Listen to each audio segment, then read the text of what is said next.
Imaginez un simple battement d'ailes, imperceptible, fragile, et pourtant, ce souffle minuscule pourrait quelque part engendrer une tempête. C'est ça l'effet papillon. Une idée née dans la science, mais qui s'est révélée dans l'histoire, dans les guerres, dans nos vies, et parfois même dans des événements qui flirtent avec le paranormal. Salut tout le monde, c'est Noxlore, j'espère que vous allez bien et que vous êtes prêts pour les histoires d'aujourd'hui. Oui, j'ai bien dit les histoires et pas l'histoire, car aujourd'hui je vous ai préparé une compilation d'histoires mystérieuses, creepy et toujours incroyables, mais vraies. Alors, si vous aimez ce genre de contenu, n'oubliez pas de vous abonner, liker et partager parce que c'est vous qui faites vivre cette chaîne. Les histoires d'aujourd'hui, vous l'aurez compris, ont toutes un point commun. L'effet papillon. Ce simple battement d'ailes qui pourrait déclencher une tornade à l'autre bout du monde. Une idée poétique, presque absurde et pourtant réelle et suivant un principe simple. Les plus petits événements peuvent provoquer des conséquences gigantesques. Un mot prononcé au mauvais moment, une porte laissée entrouverte, une rencontre apparemment insignifiante et parfois une décision de quelques secondes qui change le destin d'une vie entière. Ce soir, nous allons plonger dans l'étrange mécanique du chaos, là où le hasard n'existe peut-être pas, et où chaque détail, même le plus insignifiant, pourrait déjà avoir déclenché quelque chose. Alors, laissez-moi vous emmener dans un voyage où le destin du monde s'est joué sur des détails infimes, et où chaque petite cause a ouvert la porte à des conséquences immenses.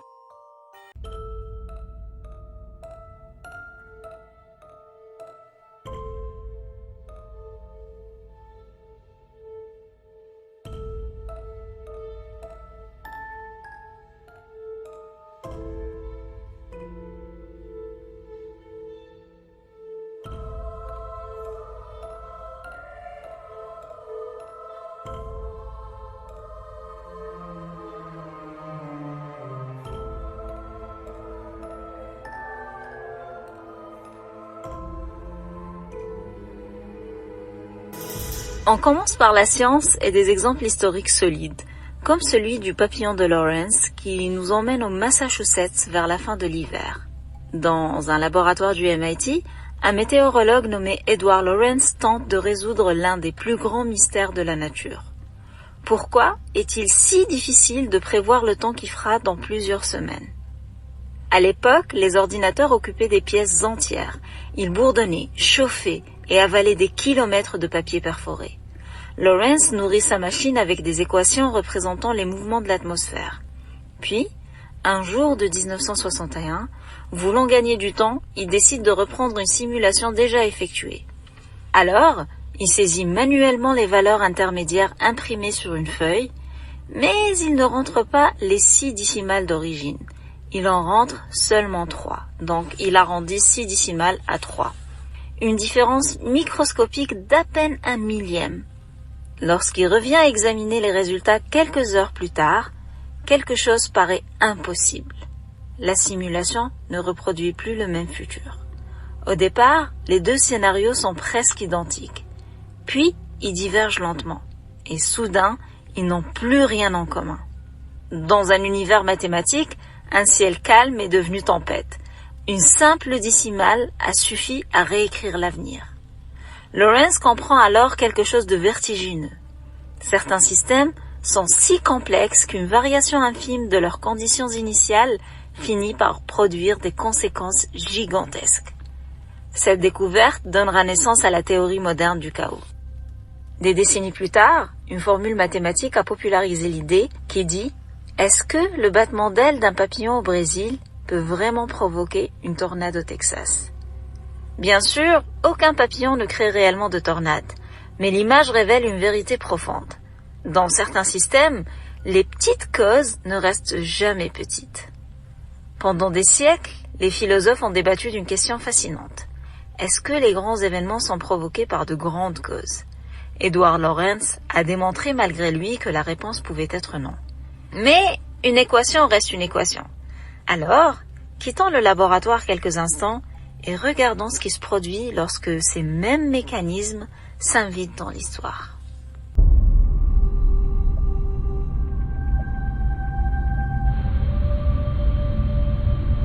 Rome, 15 mars de l'an 44 avant notre ère. Le soleil se lève sur la ville la plus puissante du monde. Depuis des années, Jules César accumule les victoires. Il a conquis la Gaule, écrasé ses rivaux, traversé le Rubicon, transformé la République romaine à son image. Pour beaucoup, il est devenu plus qu'un homme d'État. Il est devenu un homme que personne ne peut arrêter. Mais dans l'ombre, ses ennemis s'organisent. Des sénateurs redoutent qu'il ne se proclame roi. D'autres craignent sa popularité. Et d'autres encore convoitent simplement le pouvoir. Ils préparent tous un assassinat. Et certains citoyens commencent à l'apprendre. Parmi eux se trouve un homme nommé Artémidore.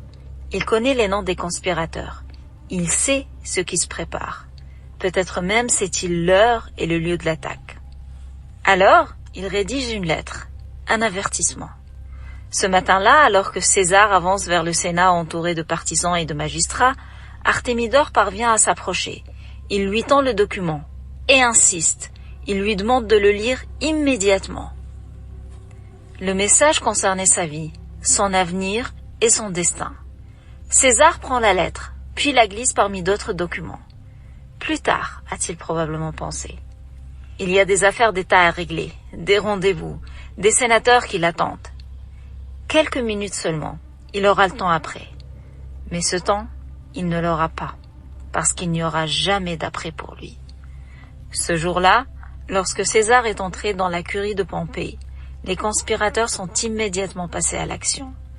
Les dagues ont surgi et les coups se sont mis à pleuvoir. Le dictateur le plus puissant du monde s'est effondré au pied d'une statue. La lettre d'Artémidore est demeurée fermée, jamais ouverte. Jamais lu. Nous ne saurons jamais ce qui se serait produit si César avait pris 30 secondes pour parcourir ces lignes. Est-ce qu'il aurait identifié les traîtres? Annulé la réunion? Est-ce qu'il aurait survécu? Impossible de le savoir. Mais ce qui est certain, c'est que sa mort a déclenché une chaîne d'événements qui a remodelé le monde antique. Les guerres civiles ont repris. La République romaine s'est effondrée définitivement pour laisser place à l'Empire romain. Et pendant des siècles, son influence a façonné l'Europe, le Moyen-Orient et l'Afrique du Nord.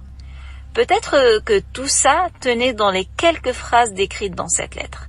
Quelques secondes de lecture auraient possiblement engendré un avenir entièrement différent. Mais cette simple possibilité suffit à donner le vertige. Car parfois, un empire peut dépendre d'une poignée de secondes. Et parfois, le destin de milliers de personnes peut dépendre d'un phénomène encore plus banal, la météo.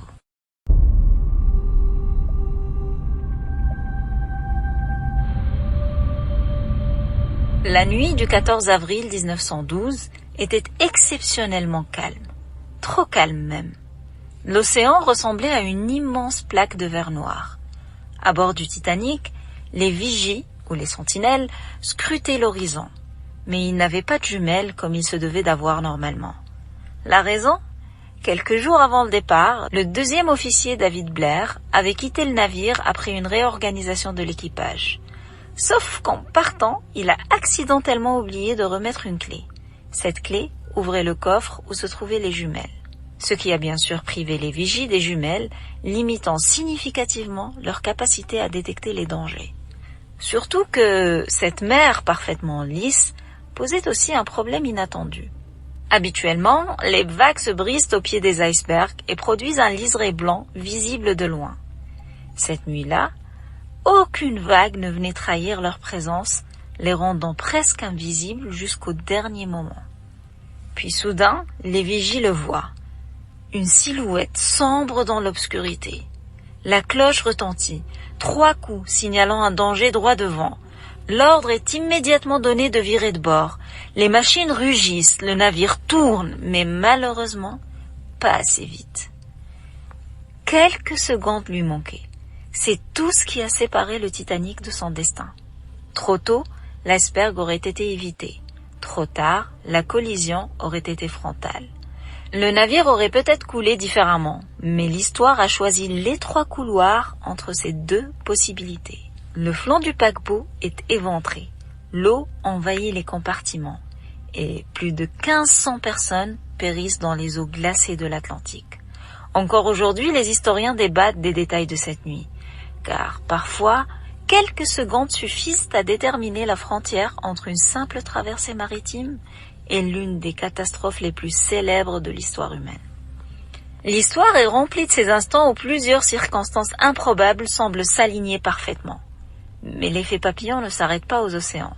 Parfois, l'histoire entière peut basculer à cause d'un simple détour, d'un retard insignifiant ou d'une erreur presque invisible. 2 ans après le naufrage du Titanic, à des milliers de kilomètres de l'Atlantique, une autre série de coïncidences allait déclencher un événement encore plus catastrophique.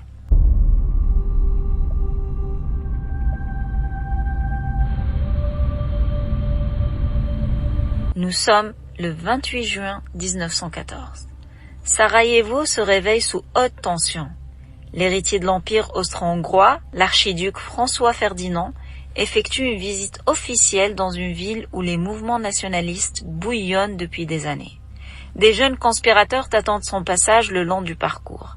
Parmi eux se trouve un étudiant de 19 ans, Gavrilo Princip. Le matin même, une première tentative d'assassinat échoue.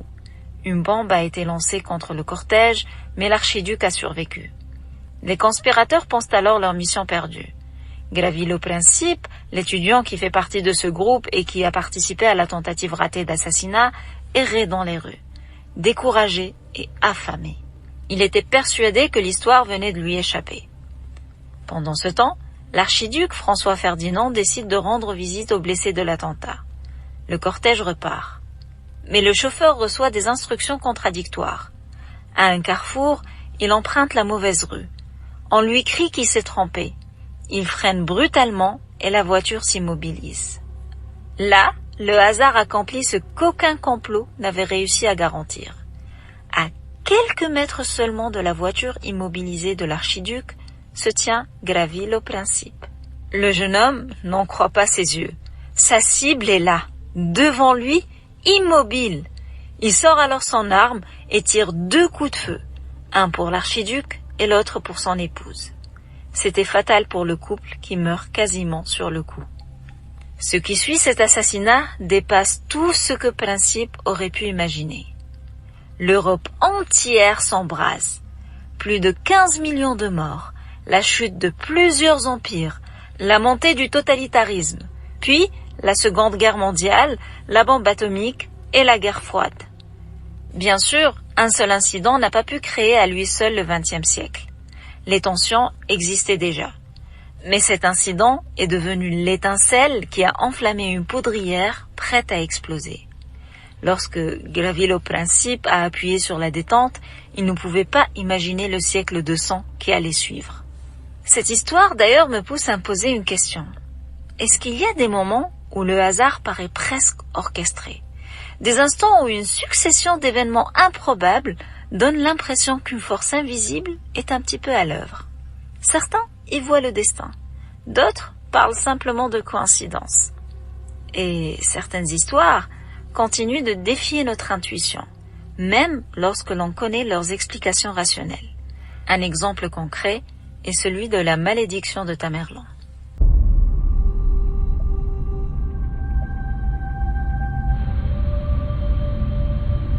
Juin 1941.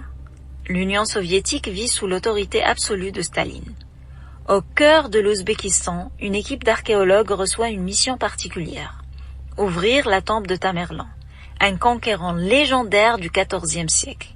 Un homme dont les campagnes militaires ont laissé derrière elles des villes détruites et des montagnes de morts. Depuis des siècles, les habitants de la région racontent une vieille légende. Quiconque troublera le sommeil du conquérant libérera un malheur inimaginable. Lorsque les archéologues arrivent sur place, plusieurs témoins locaux leur auraient demandé d'abandonner. Selon certains récits, des anciens auraient même récité un avertissement transmis de génération en génération. Mais malgré ça, la tombe est ouverte et le squelette de Tamerlan extrait. Et les scientifiques commencent même leurs travaux. 3 jours plus tard, le 22 juin 1941, l'Allemagne nazie déclenche l'opération Barbarossa. Plus de 3 millions de soldats franchissent la frontière soviétique, signant le début de la plus grande invasion militaire de l'histoire. L'Union soviétique plonge dans une guerre qui coûtera des dizaines de millions de vies. Pour beaucoup, il ne s'agit évidemment que d'une coïncidence. L'invasion a été planifiée depuis des mois après tout. Hitler n'attendait certainement pas l'ouverture d'un tombeau pour lancer ses armées. Mais l'histoire ne s'arrête pas là. En 1942, les restes de Tamerlan sont réinhumés selon les rites traditionnels musulmans. Quelques semaines plus tard, débute la contre-offensive soviétique qui conduira à la victoire de Stalingrad. Une autre coïncidence? Peut-être. Pourtant, aujourd'hui encore, la légende continue de survivre. Comme si le vieux conquérant refusait toujours de dormir en paix. Bien sûr, aucune armée ne se met en marche à cause d'une malédiction. Les historiens sont unanimes sur ce point. Mais ce récit nous rappelle quelque chose d'important. Nous cherchons instinctivement du sens dans les événements qui nous dépassent. Et parfois, ce sens semble apparaître dans les endroits les plus inattendus.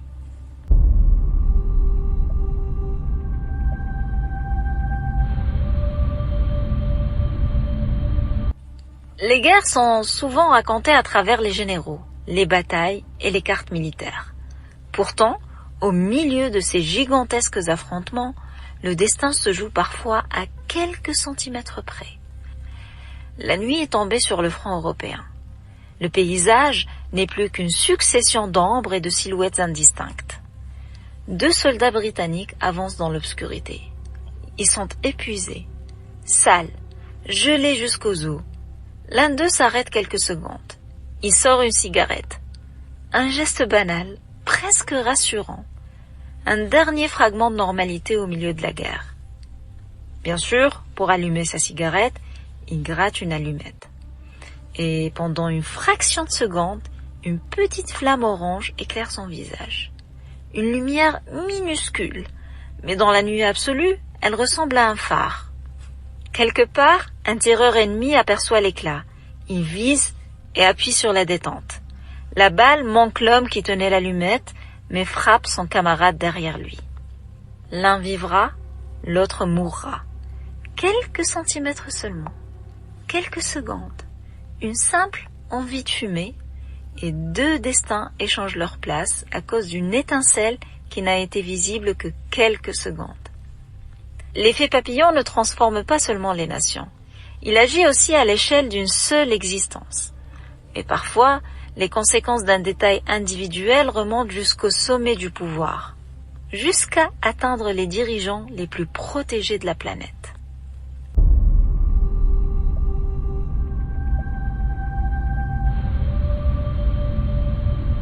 « 22 novembre 1963, Dallas. Depuis plusieurs jours, les prévisionnistes annoncent un risque de pluie. Les services de sécurité envisagent donc une configuration plus protégée pour la limousine présidentielle. Mais au matin, le ciel se dégage. Le soleil apparaît.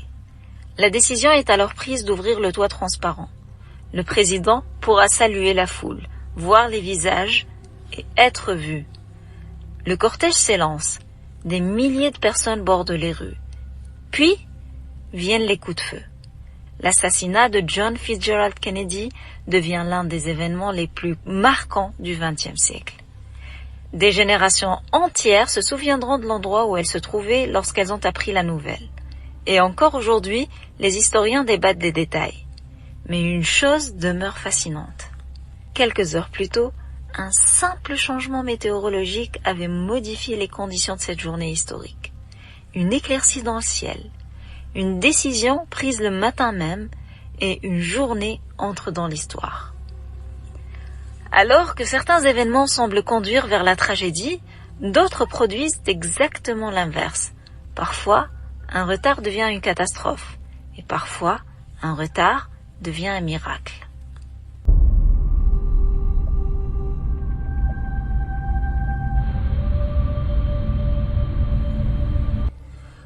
Le 6 août 1945, Tsutomu Yamaguchi, un ingénieur de 29 ans travaillant pour Mitsubishi, termine un voyage d'affaires de 3 mois à Hiroshima.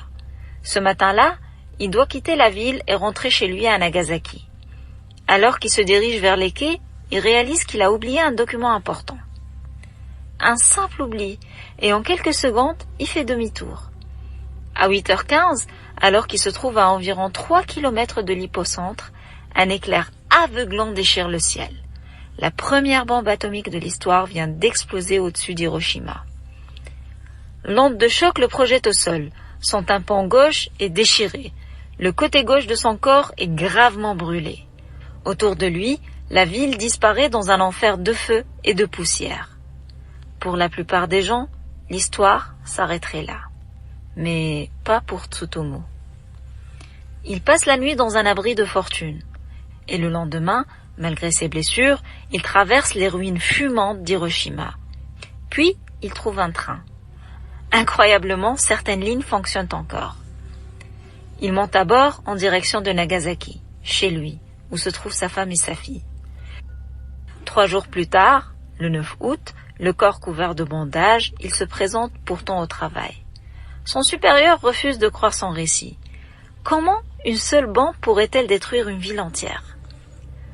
Alors que Tsutomu essaie d'expliquer ce qu'il a vu, soudain, un éclair blanc envahit la pièce. Il était 11h02 lorsque la seconde bombe atomique explose au-dessus de Nagasaki. Pour la 2e fois en 3 jours, Tsutomu Yamaguchi se retrouve dans une ville frappée par une arme nucléaire. Et pour la 2e fois, il survit. L'effet papillon de cette histoire est vertigineux. S'il n'avait pas oublié ce document à Hiroshima, s'il avait quitté la ville quelques minutes plus tôt, s'il n'avait pas trouvé un train pour rentrer, s'il avait décidé de rester au lit à cause de ses blessures, s'il avait été assis dans un autre bureau à Nagasaki, l'histoire se serait terminée autrement. Sur plus de 200 000 morts causés par les 2 bombardements, Tsutomu Yamaguchi a traversé les 2 catastrophes et a vécu jusqu'à l'âge de 93 ans. Il est devenu le seul homme officiellement reconnu par le gouvernement japonais comme survivant des 2 explosions atomiques. Et si vous voulez connaître toute l'histoire de Tsutomu Yamaguchi, allez regarder ma vidéo où je raconte toute son histoire dans les détails, et je peux vous dire qu'elle vaut vraiment le détour. Hiroshima et Nagasaki sont 2 catastrophes qui ont atteint une ampleur inimaginable, et elles ont laissé derrière elles des images qui semblent défier le temps lui-même. Certaines photographies montrent des ruines, alors que d'autres montrent des survivants. Et plusieurs objets sont devenus les témoins silencieux d'un instant que le monde n'oubliera jamais. Et en parlant d'objets, nous restons toujours à Hiroshima, mais je vais vous parler de temps.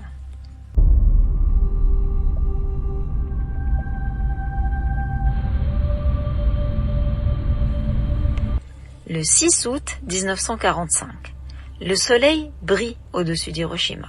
Les tramways circulent, les magasins ouvrent leurs portes et des enfants marchent vers l'école. En gros, la ville vit une matinée ordinaire. Puis, à 8h15, un éclair, plus brillant que le soleil, une onde de choc et une chaleur inimaginable. En quelques secondes, Hiroshima disparaît dans une explosion nucléaire. Après coup, lorsque les secours et les survivants commencent à fouiller les ruines, certains découvrent un détail troublant.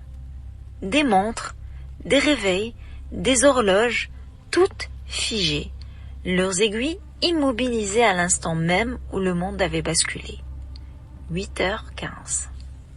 Comme si le temps lui-même avait été frappé par la déflagration. Bien sûr, il existe une explication physique. La chaleur extrême, l'onde de choc, la destruction des mécanismes. Mais pour ceux qui ont vu ces objets, le phénomène semblait porter une signification plus profonde, car ces montres n'indiquaient plus une heure.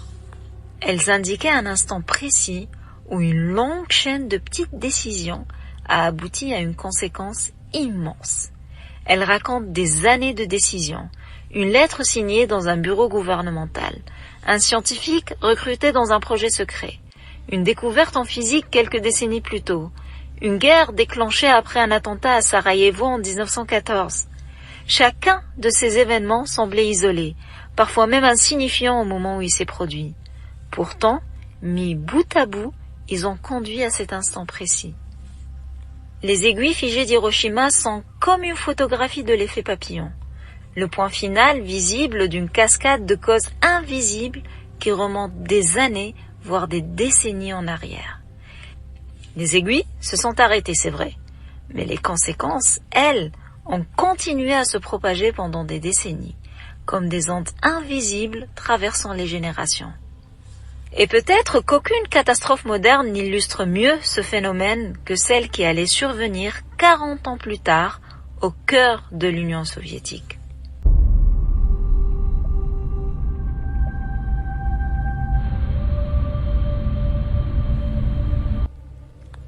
Le 25 avril 1986 commence comme une journée ordinaire dans le nord de l'Ukraine soviétique. À quelques kilomètres de la ville de Pripyat, les opérateurs de la centrale nucléaire de Tchernobyl préparent une expérience technique. Ce n'est pas une opération spectaculaire, pas un lancement de fusée, ni même un projet secret. C'est simplement un test de sécurité. Les ingénieurs veulent répondre à une question précise. Si la centrale perd soudainement son alimentation électrique, combien de temps les turbines continueront-elles à produire assez d'énergie pour alimenter les systèmes essentiels avant que les générateurs de secours ne prennent le relais? Le test est prévu durant la journée. L'équipe est prête. Les procédures sont établies. Tout semble sous contrôle. Mais alors qu'ils s'apprêtent à commencer, un appel arrive du centre de gestion du réseau électrique soviétique. Une autre centrale rencontre des difficultés. Le pays a besoin d'électricité. Tchernobyl doit continuer à produire du courant. Le test est alors repoussé de seulement quelques heures. Rien d'important en apparence. Et pourtant, ces quelques heures vont tout changer. Le soleil descend lentement derrière l'horizon. Les équipes se relaient. Et les opérateurs expérimentés quittent leur poste alors que d'autres prennent leur place. La fatigue s'installe. Les paramètres du réacteur évoluent progressivement vers une configuration instable. Pour maintenir l'expérience, plusieurs dispositifs de sécurité sont désactivés. Certaines procédures sont contournées, mais les opérateurs pensent garder la situation sous contrôle. Après tout, ils travaillent dans l'une des installations les plus sophistiquées de l'Union soviétique. Puis, à 1h23 et 40 secondes exactement, un bouton est pressé. Et quelques secondes plus tard, le réacteur devient complètement incontrôlable. Une première explosion secoue le bâtiment, puis une seconde. Le couvercle d'acier de plusieurs centaines de tonnes est arraché. Le graphite du cœur du réacteur s'embrase et des particules radioactives sont projetées dans l'atmosphère. Le nuage qui s'élève cette nuit-là traversera bientôt l'Europe entière. Des centaines de milliers de personnes seront déplacées et des territoires entiers deviendront inhabitables pendant des générations. L'économie soviétique sera profondément ébranlée. Certains historiens considèrent même que la catastrophe a accéléré la chute de l'Union soviétique quelques années plus tard. Et tout ça remonte encore une fois à une décision qui semblait insignifiante. Un simple report de quelques heures. Mais on oublie souvent que quelques heures, c'est parfois tout ce qu'il faut pour changer le destin d'un continent. Quelques heures de retard, un changement d'équipe et un bouton pressé au mauvais moment. Il faut dire que le chaos possède une caractéristique fascinante. Il transforme parfois de minuscules différences en conséquences gigantesques. Mais il existe un autre type de mystère. Celui des événements qui semblent annoncer l'avenir avant même qu'ils n'arrivent.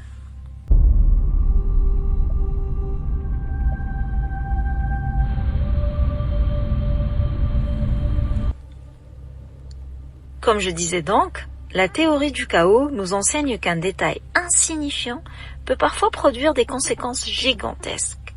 Mais certaines histoires vont encore plus loin. Elles donnent l'impression troublante que le hasard lui-même semble suivre un scénario invisible. Comme si certains événements étaient reliés par des fils que personne ne peut voir. Des fils qui traversent le temps et qui défient parfois la logique. Bien que les historiens parlent de coïncidence et les scientifiques de probabilité, certaines histoires continuent de nous hanter. Elle nous hante parce qu'elle ressemble étrangement à des avertissements venus d'ailleurs. Depuis toujours, certains êtres humains ont affirmé avoir perçu des avertissements avant les catastrophes, comme des intuitions, des rêves, des pressentiments, et la plupart tombent dans l'oubli. Mais quelques-uns continuent de hanter l'histoire. En avril 1865, la guerre civile américaine touche à sa fin. Après 4 années de combats sanglants, l'Union est sur le point de l'emporter. Le président Abraham Lincoln semble enfin apercevoir la paix au bout du tunnel. Mais quelque chose le trouble. Quelques jours avant sa mort, Lincoln raconte à plusieurs proches un rêve étrange. Dans ce rêve, il entend des sanglots résonner dans la Maison Blanche. Il avance dans les couloirs. Les pièces sont remplies de personnes en deuil. Des soldats montent la garde autour d'un cercueil. Lincoln s'approche. Il demande qui est mort. Un garde lui répond, le président. Il a été assassiné. Puis, Lincoln se réveille. Quelques jours plus tard, le 14 avril 1865, il assiste à une représentation théâtrale au théâtre Ford. Un homme nommé John Wilkes Booth s'approche de sa loge et un coup de feu retentit. Le président meurt le lendemain et son corps est exposé sous les yeux d'une nation entière en deuil. Le rêve a été rapporté après sa mort par Ward Hill Layman, un ami proche de Lincoln. Alors, est-ce que Lincoln a réellement décrit sa propre mort avant qu'elle ne survienne, ou est-ce que le tout a été amplifié avec le temps? Un simple rêve raconté à quelques amis. Si Lincoln avait pris ce rêve plus au sérieux, s'il avait annulé sa sortie au théâtre ce soir-là, s'il avait juste changé ses plans de quelques heures, l'histoire des États-Unis aurait peut-être été différente. La reconstruction après la guerre civile aurait été dirigée par Lincoln au lieu que ce soit par son successeur Andrew Johnson. Les relations entre le Nord et le Sud auraient pu évoluer autrement. Les droits civiques des anciens esclaves auraient peut-être suivi une autre trajectoire aussi.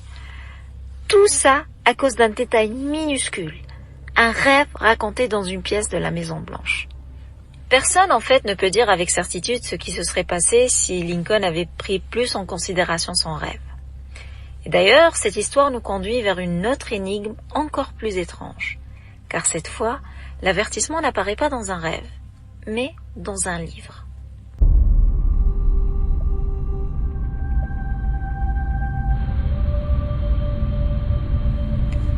L'année est 1898.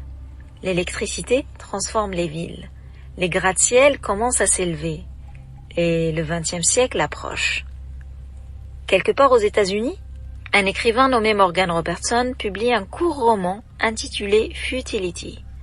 L'histoire raconte le voyage du Titan, le plus grand navire jamais construit, une merveille technologique, un géant d'acier présenté comme pratiquement insubmersible. Ses concepteurs sont convaincus qu'aucune tempête ne pourra le vaincre. Les passagers embarquent avec une confiance absolue. Puis, lors d'une nuit glaciale d'avril dans l'Atlantique Nord, le Titan percute un iceberg et finit par couler. Les canaux de sauvetage sont insuffisants. Des centaines de personnes périssent dans les eaux noires. À l'époque, le récit passe presque inaperçu. Mais 14 ans plus tard, le Titanic sombre et le monde découvre une étrange coïncidence. Les ressemblances sont troublantes. 2 géants maritimes, 2 symboles de la confiance humaine dans la technologie, 2 collisions avec un iceberg, 2 catastrophes presque impossibles à imaginer. Robertson n'a jamais prétendu posséder un quelconque pouvoir de voyance. Alors, comment a-t-il pu l'imaginer? Si Robertson n'avait jamais écrit Futility, ou encore, si un éditeur avait refusé le manuscrit de Robertson en 1898. Le naufrage serait peut-être seulement une tragédie maritime, mais personne n'aurait remarqué les ressemblances et l'une des plus célèbres prophéties de l'histoire n'aurait probablement jamais existé. L'effet papillon ici n'est pas le fait que le livre prédise le Titanic, mais l'effet papillon réside plus dans le fait qu'une décision apparemment anodine, comme écrire un roman, a transformé, des années plus tard, la manière dont des générations entières perçoivent le naufrage du Titanic. Aujourd'hui encore, ce roman continue de fasciner ceux qui cherchent la frontière entre le hasard et la prémonition. Un roman qui semble annoncer une catastrophe future. Un rêve qui ressemble à une prophétie. À ce stade, il devient difficile de distinguer ce qui relève du hasard, de l'intuition ou simplement de notre besoin humain de relier les événements entre eux. Et pourtant, l'effet papillon ne se manifeste pas uniquement dans les grands drames historiques. Il agit aussi dans l'ombre, loin des présidents, loin des empires et loin des guerres. Parfois, il se révèle simplement dans une forêt silencieuse.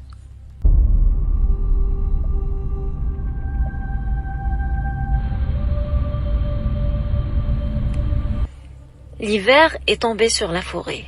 Le soleil a disparu depuis plusieurs heures. Les températures, elles, continuent de chuter. Et quelque part entre les arbres, une enfant est perdue. Les recherches ont commencé dès l'après-midi. Des voisins se sont joints aux policiers. Des bénévoles ratissent les sentiers. Les heures passent, puis les jours, et l'espoir diminue peu à peu. Dans un environnement aussi hostile, chaque minute compte. Puis survient un détail presque insignifiant. Un maître, qui fait pas partie de la recherche de l'enfant, remarque que son chien s'intéresse à une odeur particulière. L'animal tire sur la laisse. Il insiste et change brusquement de direction. Rien ne permet d'affirmer qu'il a trouvé une piste. Rien ne permet de savoir qu'il a trouvé une piste. Mais son comportement intrigue son maître et intrigue les secouristes. Il décide alors de le suivre. Quelques centaines de mètres plus loin, le chien accélère, puis disparaît derrière des arbustes. Les sauveteurs courent derrière lui, et soudain, ils l'aperçoivent. L'enfant est là, vivante, épuisée, transie de froid, mais vivante. Sans ce changement de direction, sans cette odeur portée par le vent, sans l'attention portée au comportement du chien, les recherches auraient peut-être continué ailleurs, peut-être pendant des heures ou même plus longtemps. Ce qui fascine dans cette histoire n'est pas seulement le sauvetage, mais la chaîne d'événements qui l'a rendu possible. Je m'explique. Le vent qui transporte une odeur, le chien qui l'aperçoit, son maître qui décide de lui faire confiance et les secouristes qui le suivent. Toute une succession de détails minuscules qui, pris séparément, semblent encore une fois insignifiants. Mais réunis ensemble, ils deviennent la frontière entre une tragédie et un miracle. Car parfois, l'effet papillon ne déclenche pas une guerre, il ne renverse pas un empire, il ne change même pas le cours de l'histoire. Parfois, il accomplit quelque chose d'encore plus précieux. Il sauve une vie. J'aime beaucoup cette histoire parce qu'elle ramène le concept de l'effet papillon à une échelle humaine. Après des histoires de guerre, d'empires, de catastrophes nucléaires et de présidents assassinés, elle rappelle que ces mêmes mécanismes de hasard et de conséquences imprévisibles agissent aussi dans la vie quotidienne. Depuis le premier battement d'aile du papillon de Lorentz, toutes les histoires que je vous ai racontées sont reliées par le même fil invisible. Un détail minuscule qui entraîne une conséquence immense. À partir d'un certain point, l'effet papillon touche à une question plus profonde.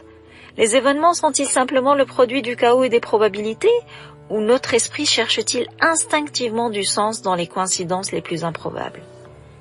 Lorsque l'on observe chacune de ces histoires séparément, elles semblent n'être que des coïncidences.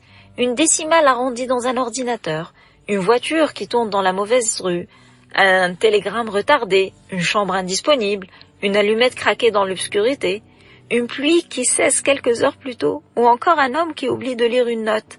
Ces événements paraissent insignifiants. Ils semblent trop petits pour avoir une quelconque importance dans la marche du monde. Et pourtant, à travers eux apparaît une vérité dérangeante. L'histoire n'est pas seulement façonnée par les grands dirigeants, les armées ou les révolutions. Elle est aussi modelée par des détails minuscules, des accidents, des hésitations et des choix qui semblent dépourvus de sens au moment où ils se produisent. Édouard Lorenz l'avait découvert presque par hasard. lorsqu'il a remplacé une valeur de 0,506 par 0,506 seulement. Il ne modifiait presque rien. La différence était inférieure à 1/1000. Mais dans son modèle météorologique, cette infime variation grandissait peu à peu.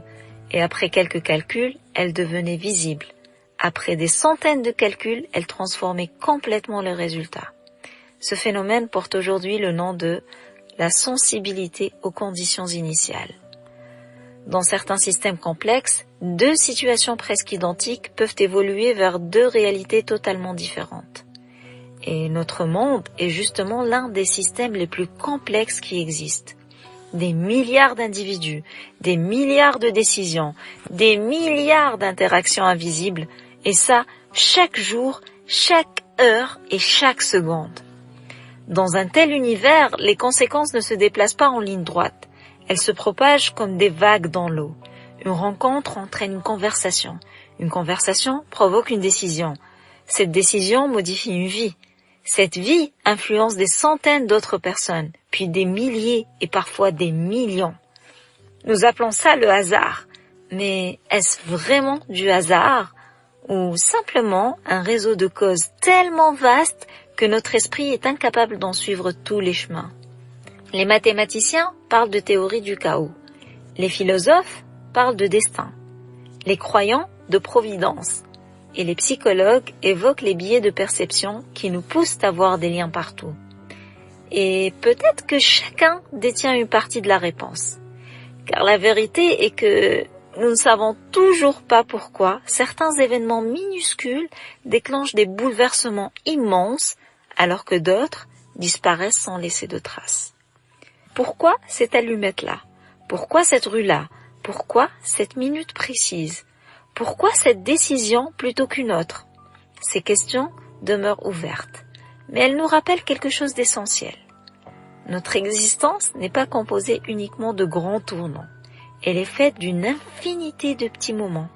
Un appel téléphonique passé ou ignoré, un train pris ou manqué, une personne rencontrée par hasard, un livre ouvert au bon moment, un simple mot prononcé dans une conversation. Nous ne pouvons pas prévoir quelles conséquences naîtront de ces instants. Personne ne le peut en fait. Et peut-être qu'en ce moment même, alors que vous écoutez ces mots, une décision que vous considérez comme banale est déjà en train de modifier votre avenir. Peut-être même l'avenir de quelqu'un d'autre. Car si l'effet papillon nous enseigne une chose, c'est que les plus grandes transformations ne commencent pas toujours par des explosions, des révolutions ou des catastrophes. Parfois, elles commencent par le battement silencieux d'une seule aile. Voilà tout ce que j'avais à vous raconter aujourd'hui sur l'effet papillon. En attendant la prochaine vidéo, portez-vous bien, soyez bienveillants, amusez-vous comme jamais et surtout, s'il vous plaît, restez safe. Allez, ciao!